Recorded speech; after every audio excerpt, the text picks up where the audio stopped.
Okay, so I'm going to show you how to do hair in a bun, which I tie hair up for dance classes. It's important that hair is tied up for several reasons.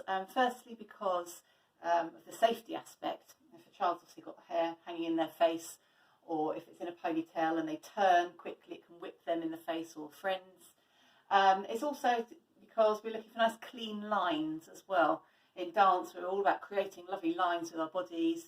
And that also extends to obviously the head and neck as well. So we also want that the hair looking sleek. And the other aspect is to make sure that our posture is central and correct. If we've got bits of hair hanging down in our face, children are more likely to be holding their head slightly on one side slightly, which obviously then imbalances them from a technical point of view. So I'm going to demonstrate on Zara. Zara's got quite a lot of hair. So the equipment you use does depend on your child's hair. For most people, a brush like this that has quite strong bristles is the way to go, or the ones that are the natural bristles are good. The ones with very wide teeth don't tend to work so well in terms of getting the hair up in a ponytail. We're also going to need hair bands. Now, depending on how much hair your child has, something like this, or even a couple of those thick ones, are suitable for Zara's hair. If you've got a younger child, or a child that's got much thinner, finer hair, then a thinner one is going to be better, a smaller one. We then need hair nets, and we're looking for something that is same colour as the hair, something that blends in with the hair. And I always go for a hair net rather than a bun net. The bun nets are much smaller. And I'll show you why in a minute when I start to do the hair, that I always prefer a hair net that's bigger, the larger ones. And then we need pins, and there are several sizes of pins, and the size of pin that you require does depend on how much hair your child has.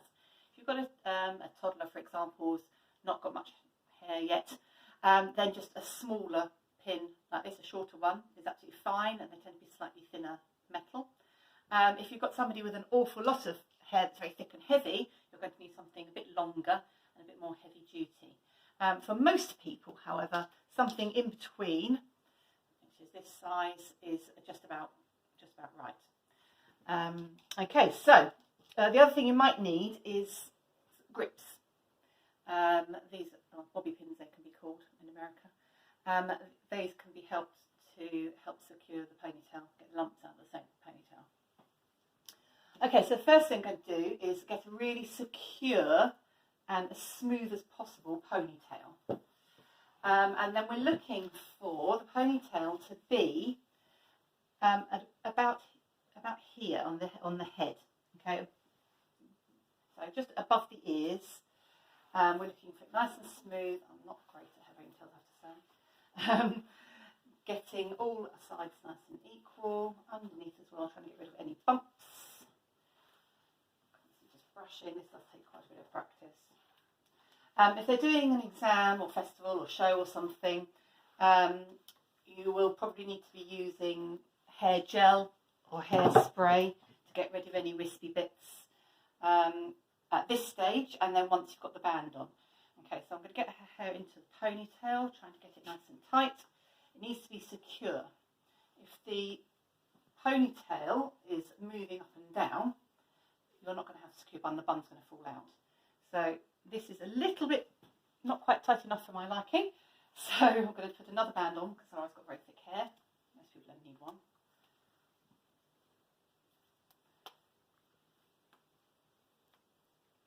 There we are, that's a bit more secure.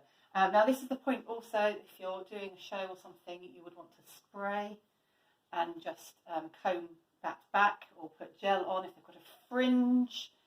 Again, you gel it and you comb it all in at this point.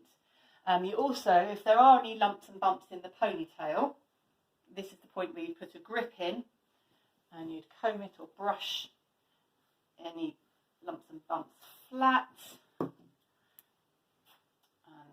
put the grip in on the ponytail to flatten out any bumps, so you haven't got any bumps in the hair. Okay, I'm going to take that out for now because I don't actually need it.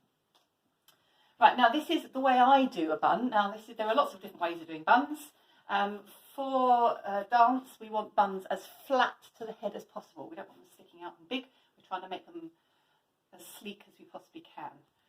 So I tend to twist a little bit, not too much, and then start, if you turn your head that way, Zara, start to turn the hair round like so, making it a bit like a donut. It doesn't have to be too exact and not too tight. Right, at this point, I then get the net, the hair net, and I put it over the bun. And this is the way I find is the easiest way for people to do bun, rather than putting the pins in first.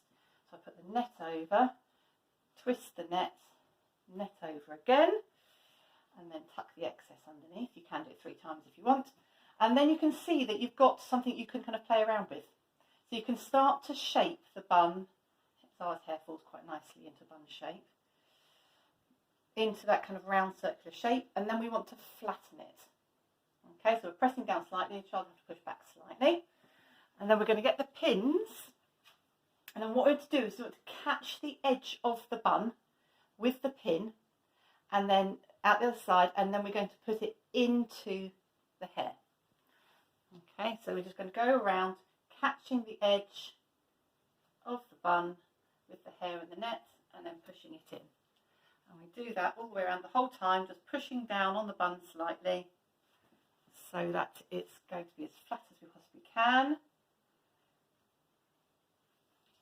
This is the point that if the pins are not long enough, they're not going to secure into the ponytail band. Okay, so they do need to be long enough that they're going to go far enough in to just catch on that band. Otherwise, they will just fall out. So this is why having the right size pin is really quite important for your child's hair. And that should be the last one. Right, if you turn your head a bit more, all right. So now you can see we have a nice little round bun. We haven't got hundreds and hundreds of pins in. There are about, maybe put one more in, there are about 8 in there. Shouldn't need too many more than that. And as you can see, turn your head that way, you can see it's a nice, relatively flat line, and Mizar's got quite a lot of hair, and you can see the height of it as well. Some teachers prefer the buns to be very low and some very, very high. It does depend on your taste, really. I tend to like it this height because I like the neck line. I think it looks nice on where the neck is. So happy practicing with your hair.